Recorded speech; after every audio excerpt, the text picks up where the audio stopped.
Advanced courses తో పాటు first year నుండే campus recruitment training leading companies లో 13,000 plus placements with 13.5 lakhs highest package.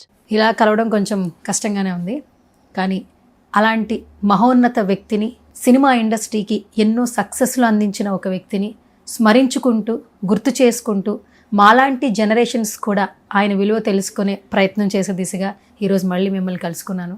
First of all, quota గారు లేరు అనే వార్త ప్రతి ఒక్కరిని కలిచివేస్తోంది. నమ్మబుద్ధి కూడా కావట్లేదు. వస్తుంది కలొచ్చి ఉంటుంది అనుకుంటున్నా నేనైతే. అసలు అట్టెట్లా మాట్లాడుకున్నాం, నిన్నే మాట్లాడుకున్నాం కదా. తెల్లవారేసరికి ఎట్లా చనిపోతాడు, ఎట్లా ఏదో రకరకాలుగా కళ్ళతో చూసినా కూడా నాకే నమ్మశక్యంగా లేదు. ఆయన్ని ప్రేమించే వాళ్ళు లక్షల్లో కోట్లల్లో ఉంటారు కదా, మొత్తం అన్ని దేశాల్లో ఉన్న తెలుగు వాళ్ళు.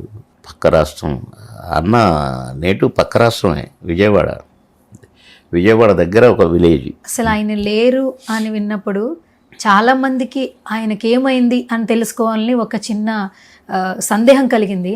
తరువాత ఒక్కొక్కరిగా అప్పటి తరం హీరోల నుంచి ఇప్పటి తరం హీరోల వరకు ఆయన్ని చూడడానికి వచ్చారు.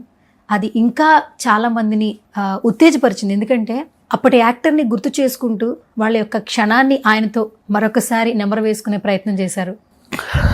చిరంజీవి గారి దగ్గర నుంచి ఎన్టీఆర్ గారి వరకు కూడా. మీరేం చెప్తారు సార్? అంత ప్రేమ సంపాదించుకున్నారు ఆయన నటుడుగా. అది ఆ ప్రేమ అంతమంది వచ్చారని అంటే ఆయన కొరకు కాదు, ఆయన నటనని మర్చిపోలేని జన్మ ఇచ్చాడు భగవంతుడు ఆయనకి. అందుకని ఇక రాని వాళ్ళు ఎంతమంది ఫోన్లో నాకు ఎంతమంది ఏడుస్తున్నారు, నాకు ఫోన్ చేసి, సార్ మీరు గుండె పగలకండి సార్ మీరు ధైర్యంగా ఉండాలి సార్, మీ హెల్త్ జాగ్రత్త సార్ అని ఏడుస్తున్నారు.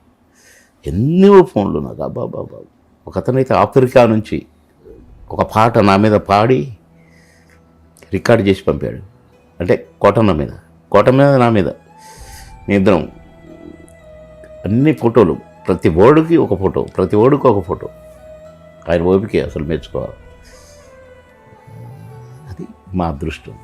భగవంతుడు మాకు ఇచ్చిన ఈ జన్మ ఒక వరం మాకు. అదిగాక మేమిద్దరం మళ్ళా కలుసుకోవటం, మేమిద్దరం కలిసి చేయటం, అలా ఒక అన్న బంధంలాగా. ఇద్దరం ఆర్టిస్టులమే అయినా అది సరదాగా కాంబినేషన్ వేసేది పోయి రిలేషన్ కిందికి మారింది. ఎరా ఎక్కడున్నావు, వారం అయింది, ఒకసారి రారా అని ఆయన అనుకునేది.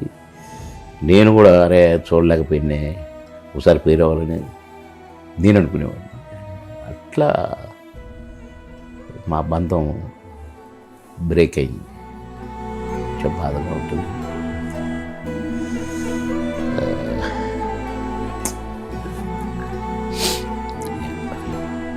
కోట శ్రీనివాసరావు అనగానే వెంటనే బాబు మోహన్ అంటుంటారు కదా, ఇండస్ట్రీలో కావచ్చు, బయట కావచ్చు, కుటుంబంలో కావచ్చు. ఒక తల్లి కుటుంబంలో కూడా అందరూ అంటుంటారు, ఒక తల్లికి పుట్టిన బిడ్డలే ఈ రోజుల్లో కలిసి ఉంటున్నారో లేదో గ్యారంటీ లేదు. మనం చూస్తున్నాం చాలా బంధాలని, బంధుత్వాలని. అలాంటిది సో ఒక తల్లి కడుపున పుట్టకపోయినా కూడా 40 సంవత్సరాలకు పైగా జర్నీ ఉండింది, ఎన్నో సినిమాలు కలిసి చేశారు. ఒక్కసారిగా అలాంటి వ్యక్తి లేడు, అతని మాట వినలేను, అతన్ని రేపటి నుంచి నేను చూడలేను, కలవలేను అన్నప్పుడు మనసు చలించిపోతుంది. చాలా చాలా ఆగట్లా దుఃఖం. ఇప్పుడు కంట్రోల్ చేస్తున్నాం, కన్నీళ్ళు రాకుండా కంట్రోల్ చేస్తున్నా.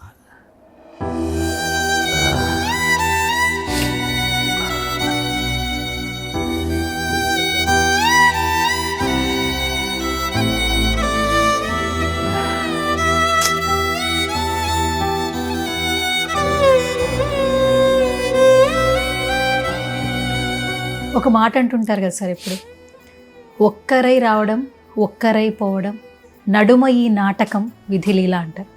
అంతే మరి, నాటకమే. నిన్న నాతో మాట్లాడి నిన్న సాయంత్రం అనుకోండి చీకటి అయింది, తెల్లవారేసరికి లేడుగా, నాటకం కాదు మరి. కానీ పాపం అన్న, నేను ఆయన కాలుకు దెబ్బ తగిలిన తర్వాత బాత్రూంలో పడిపోయి కొంచెం ఈ కాలుకు నొప్పి ఉండే ఆ నొప్పి ఉన్న కాలుకే మళ్ళీ దెబ్బ తగలటం, పడిపోవటం. ఆయన ఎట్లా బేరు చేసిండో. నడవలేడు, కూర్చోలేడు, నిలబడలేడు. ఎవరైనా పట్టుకుంటేనే అది కూడా మొత్తం బరువు మోసి పట్టుకోవాలి ఆయన్ని. ఇట్లా పట్టుకొని లేపి నిలబెడితే ఇట్లా నిలబడతాడు. నడిపించడం, ఫోర్స్ఫుల్గా నడిపించడం.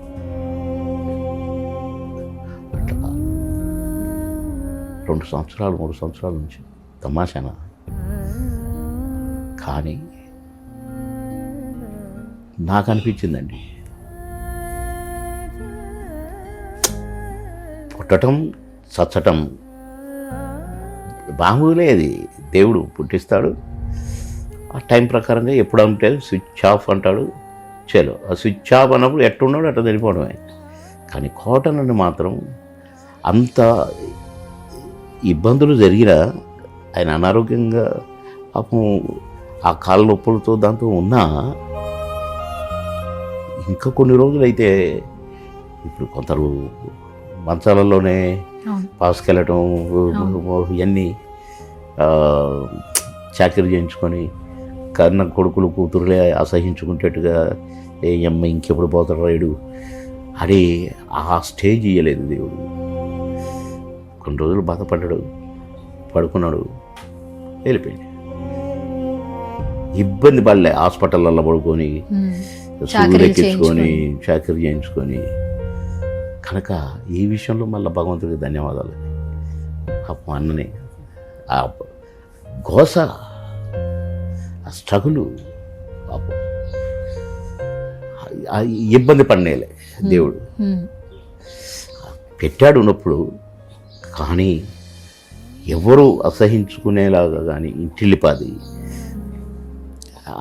ఆ దశ ఎవరికి రాకూడదండి.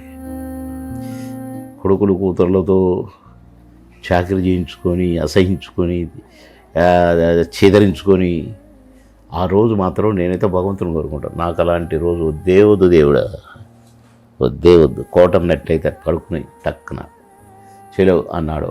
అలాగే అలాంటి చావు నాకు ఇవ్వాలని కోరుకుంటున్నాను. కాటన్ నన్ను అడుగుతా, దేవునికి చెప్పు నీలాగా నేను నన్ను కూడా తీసుకోమని.